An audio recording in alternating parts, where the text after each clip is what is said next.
Aujourd'hui, c'est la Saint-Valentin, l'occasion pour les amoureux de s'offrir des petits cadeaux, d'organiser des rendez-vous galants au restaurant ou à la maison, une tradition très occidentale qui a tendance à s'exporter de plus en plus. Et pourtant, cette fête ne plaît pas à tout le monde. Les élèves d'un collège musulman en Indonésie ont bruyamment protesté ce lundi contre la Saint-Valentin lors d'une manifestation dénonçant une fête occidentale qui encourage, selon elle, une sexualité débridée. Regardez.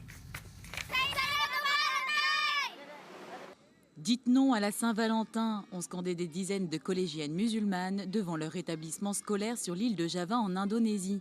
Si la fête des amoureux est célébrée dans de nombreux pays du monde, ici les jeunes filles âgées de 13 à 15 ans, portant pour la plupart le foulard islamique, dénoncent cette fête occidentale qui encourage, selon elles, une sexualité débridée. Firza, proviseur de collège musulman, a défendu avec une certaine fierté la tenue de ce rassemblement. Si on se base sur l'expérience, à chaque Saint-Valentin, les adolescents ont des relations sexuelles hors mariage, boivent de l'alcool et ainsi de suite. Heureusement, le corps enseignant encourage et soutient l'interdiction de célébrer la Saint-Valentin. Pour ces responsables de l'établissement, la Saint-Valentin tend à être associée aux rapports sexuels hors mariage qui sont strictement interdits par l'islam. À l'instar du collège, plusieurs autres pays musulmans comme l'Iran ou l'Arabie saoudite dénigrent toute fête occidentale contraire à l'islam. Néanmoins, dans la capitale iranienne, les jeunes sont nombreux à vouloir profiter de ce jour particulier. Il est, paraît-il, très facile de trouver des cœurs en chocolat ou des cartes d'amour. Et du côté des Émirats, cette fête est l'occasion de célébrer l'amour dans un couple. Chaque jour devrait être considéré comme la Saint-Valentin. Andrea Benisti, Sarah Chami, bonjour. Alors Sarah, vous vouliez justement nous parler d'une nouvelle ligne téléphonique qui a été mise en service pour aider les jeunes afghans à parler de sexualité. Exactement Valérie. En Afghanistan, le sexe est tabou et les ados ont souvent personne dans leur entourage vers lesquels se tourner pour parler de relations intimes. En effet, culturellement, dans cette région du monde, vous savez que c'est un petit peu compliqué de parler de sexe. Il est impensable, voire même déplacé, de parler de sexualité. Alors, à Kaboul a été créée récemment une ligne téléphonique pour permettre aux jeunes d'avoir des conseils et de répondre à leurs questions sur la sexualité. Alors justement, le rôle de cette hotline, c'est quoi? C'est écouter, c'est informer? Alors, cette hotline a le rôle d'écoute et d'information. Elle a vraiment les deux rôles. Comme je vous l'ai dit, les personnes qui répondent à ces jeunes sont formées par des professionnels. Ce sont des sexologues qui ont formé ces gens à l'autre bout du fil pour répondre à toutes sortes de questions sur l'amour et les pratiques sexuelles. Merci Sarah. Et l'éducation sexuelle des jeunes et surtout des filles peut s'opérer parfois avec des moyens insolites comme en Ouganda où un nouveau service de prévention émerge dans la capitale. L'éducation sexuelle se fait par tuk-tuk. Vous savez, ce sont ces véhicules à 2 roues tirés par un homme. On les utilise pour apporter des contraceptifs mais aussi pour donner des informations aux jeunes filles qui vivent dans les bidonvilles. Regardez. L'Ouganda détient le record du monde de grossesse chez les adolescentes. C'est pourquoi une association a décidé d'avoir recours à ces tuk-tuk. Transformés en petites cliniques à 3 roues, ils se faufilent dans les bidonvilles et viennent en aide aux femmes qui n'ont qu'un accès limité aux services de santé. Les tuk-tuk, c'est pratique dans les bidonvilles parce que certaines zones ne sont pas faciles d'accès en voiture. Avec un tuk-tuk, vous pouvez accéder là où vivent vraiment les gens.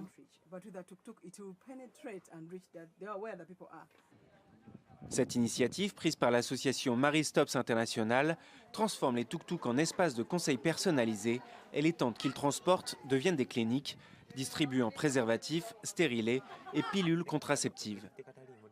Le message est d'autant plus important qu'en Ouganda, l'avortement est illégal, à moins que la vie de la mère soit en danger. Les jeunes ont une sexualité très active, mais les parents et les tuteurs ne veulent pas l'admettre.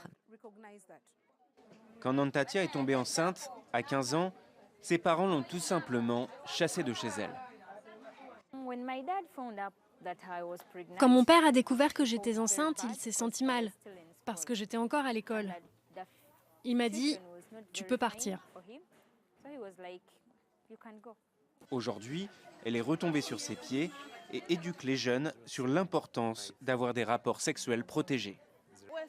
Nous sommes en sécurité parce qu'on utilise la contraception, on met des préservatifs. Au cœur des bidonvilles, le message des tuk-tuk fait peu à peu son chemin. Mais la route de l'éducation sexuelle est semée d'embûches dans un pays où les églises restent très puissantes. Et on a un prince de la famille royale et le premier à avoir publiquement révélé son homosexualité. Il s'est lancé avec beaucoup de courage dans un combat pour la prévention du sida en milieu homosexuel et transsexuel. Andrea Benisti, un combat d'autant plus courageux que les rapports sexuels de ce type ne sont pas acceptés en Inde. Non seulement dans la société indienne, la transsexualité et l'homosexualité ne sont pas acceptées, mais c'est même pénalisé. Alors le prince Manvendra Gohil a quant à lui assumé son homosexualité publiquement en 2006. Ce prince est issu d'un clan royal guerrier provenant de l'état très conservateur du Gujarat. Alors le combat pour faire accepter sa notoriété, il va s'en servir de sa notoriété pour mener un combat contre le sida avec sa fondation AIDS Healthcare. Il emploie plusieurs personnes qui viennent sensibiliser les communautés transsexuelles et homosexuelles aux risques que représente le VIH. On écoute un des militants de cette association.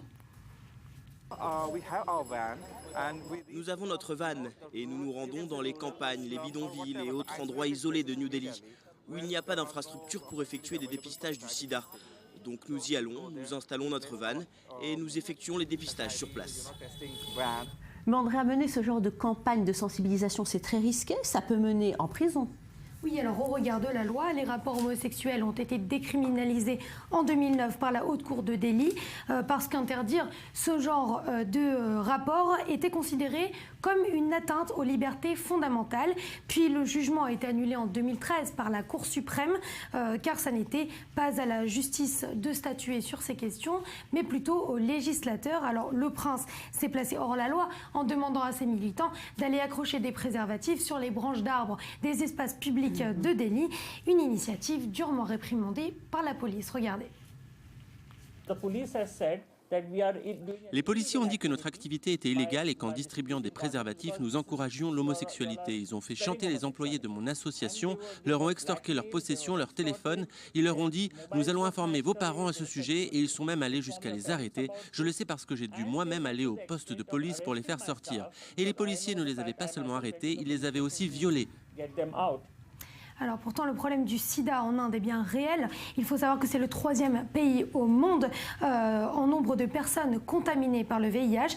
Sur les 1,2 milliard d'habitants en Inde, 2,1 millions d'entre eux étaient contaminés par le VIH en 2015. Alors l'une des raisons à une telle propagation du virus, c'est la carence en prévention sur les risques d'avoir un rapport sexuel non protégé. Une carence d'autant plus accentuée par le tabou que représentent l'homosexualité et la transsexualité. Merci Andrea. Et quand les femmes veulent devenir des hommes, eh bien, elles sont capables de se rendre jusqu'en Serbie, lieu privilégié pour ces opérations transgenres. Les hôpitaux sont équipés tout spécialement pour réaliser ces transformations. Elles viennent du monde entier et elles ont des espérances bien particulières, changer de sexe. Des opérations qui se font dans un pays, la Serbie, où les mœurs et les coutumes sont encore très conservatrices. Regardez. Depuis 2006, cette clinique de Belgrade s'est spécialisée dans une opération particulièrement complexe qui lui vaut une renommée internationale, la transformation d'une femme en homme. Seule une vingtaine d'établissements dans le monde sont capables de pratiquer ce changement de sexe dans ce sens, une intervention plus rare et plus compliquée que le processus inverse.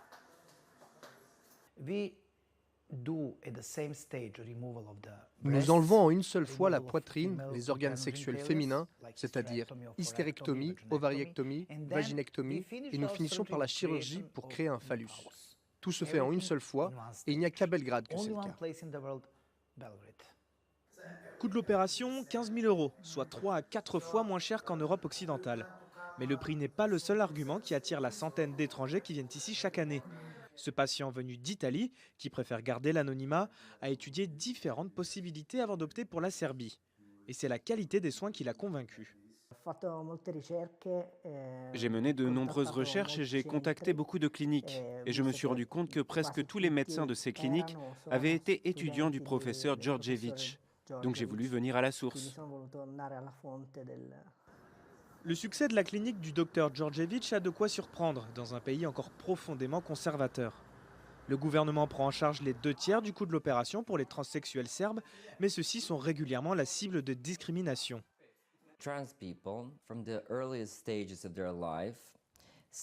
Depuis le plus jeune âge, les transsexuels ont à subir une immense violence, du harcèlement du rejet, qui ont des conséquences en termes de scolarisation, d'éducation et de travail.